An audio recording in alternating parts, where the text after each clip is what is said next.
We walk the talk, not only talk.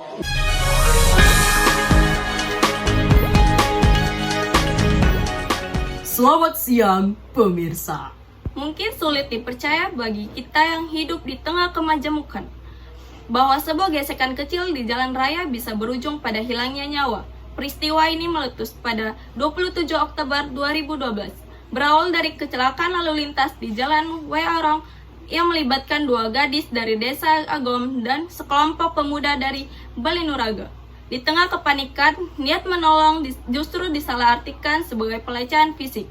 Informasi ini pun menyebar tanpa filter, tanpa verifikasi, hingga merubah menjadi kabar provokatif yang membakar solidaritas etnis.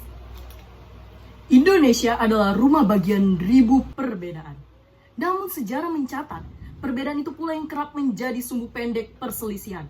Hari ini kami akan menengok kembali sebuah kejadian peristiwa sosiologis di Lampung Selatan tahun 2012. Sebuah insiden yang membuktikan betapa mahalnya harga sebuah prasangka dan betapa pentingnya inklusivitas dalam menjaga keutuhan bangsa. Dari Medan, Sumatera Utara, tim kami merangkum kilas balik tragedi Balinuraga. Kami membawa Anda kembali untuk belajar bagaimana sebuah bangsa bangkit dari puing perselisihan SARA. Laporan selengkapnya bersama rekan saya di lapangan. Dengan saya Fitranya, hari seputar kejadian kelam lalu di Lampung, ketegangan memuncak dalam hitungan jam. Komunikasi yang buntu dan perbedaan latar belakang etnis membuat masalah individu ini ditarik ke ranah kelompok. Warga mulai berkumpul, senjata tradisional disiapkan, dan bentrokan massal pun pecah.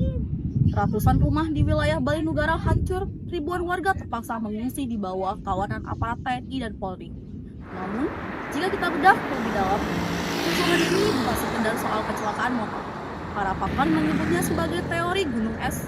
Di bawah permukaan terdapat akumulasi kecemburuan ekonomi dan sosial yang telah membeku selama puluhan tahun di tanah transmigrasi tersebut. Oktober 2012, langit Lampung Selatan yang biasanya tenang seketika berubah pekat oleh asap hitam. Kabar burung tentang pelecehan di Jalan Weorong telah berubah menjadi bola salju yang tak terbendung. Logika seolah lumpuh digantikan oleh amarah yang membabi buta. Tragedi ini bukan sekedar soal harta benda yang hilang. 12 nyawa melayang sia-sia dalam perselisihan yang berawal dari sebuah kesalahpahaman. Mari kita dengar suara dari mereka yang berada di tengah badai tersebut. Haji Kadarsya Irsyah, tokoh adat Lampung, dalam berbagai mediasi pasca konflik, menyatakan kekecewaannya terhadap provokasi yang terjadi.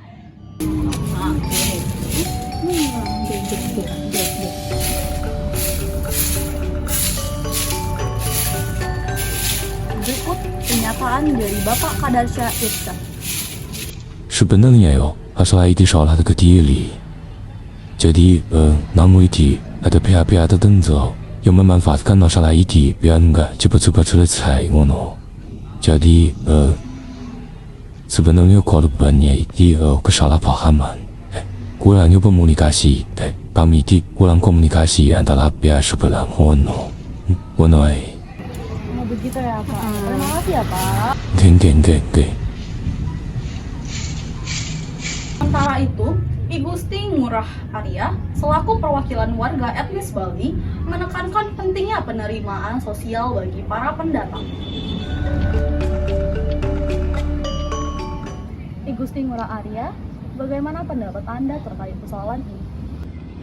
Kami sudah lama di sini. Kami makan dan minum dari tanah Lampung.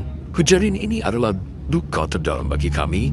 Kami hanya ingin hidup rukun dan menjalankan segala ketertiban yang sudah ada di adat ini. Terima kasih atas informasi yang Karena pada akhirnya perbedaan itu adalah warna bukan luka. Saya, Fitriana Octavia, melaporkan untuk tugas inklusivitas. Kembali ke studio. Pemirsa, jika kita menarik garis lurus dari peristiwa Balinuraga 2012, kita akan sampai pada satu kesimpulan pahit, bahwa konflik besar tidak pernah benar-benar lahir dari masalah yang sederhana. Kecelakaan motor dan tuduhan pelecehan di Jalan Weorong hanyalah pemicu kecil, sebuah pintu masuk bagi amarah yang sudah lama terkunci. Permasalahan sebenarnya adalah erosi inklusivitas. Selama puluhan tahun, warga asli dan pendatang hidup berdampingan secara fisik, namun terpisah secara batin. Ada jurang kecemburuan ekonomi yang lebar dan sekat-sekat prasangka etnis yang dibiarkan tanpa dialog. Ketika komunikasi tersumbat, maka hoaks dan ego kelompoklah yang mengambil alih kemudi. Lalu, seperti apa perdamaian yang sebenarnya? Pemirsa, perdamaian itu nyata ketika masyarakat sepakat bahwa hukum harus berdiri di atas ego suku. Perdamaian itu hidup ketika provokator SARA diberikan sanksi adat berupa pengusiran tanpa pandang bulu. Dan perdamaian itu abadi ketika pemuda dari kedua desa memilih untuk berkeringat bersama di lapangan bola daripada berdarah bersama di medan laga. Dari Medan, kami belajar satu hal, inklusivitas bukan berarti kita harus kehilangan identitas kesukuan kita. Tapi bagaimana kita menjadikan perbedaan itu sebagai kekayaan, bukan alasan untuk saling meniadakan. Karena pada akhirnya kita semua makan dari hasil tanah yang sama dan bernaung di bawah langit yang sama. Semoga dari kisah ini, kita semua baik yang di Lampung, di Medan, maupun di seluruh pelosok negeri bisa belajar bahwa inklusivitas adalah nafas bagi persatuan Indonesia. Saya Safa Azahra Dan saya Vivi Rizky. beserta seluruh tim yang bertugas untuk mata kuliah inklusivitas pamit undur diri. Selamat siang dan mari rawat perdamaian. Salam kicau.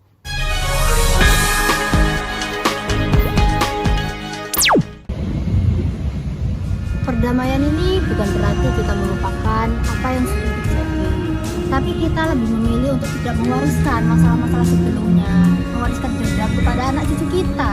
Kita semua ini orang Lampung, apapun suku ini. Di tanah ini kita hidup, di tanah ini pulang kita akan beristirahat. Kedamaian sejati itu adalah di saat kita bisa saling menjaga tempat ibadah dan saudara-saudara kita yang lain tidak akan merasakan takut lagi akan peristiwa tersebut. Maka dari itu kita harus menjaga perdamaian itu, karena perdamaian itu sangatlah penting untuk kita semua.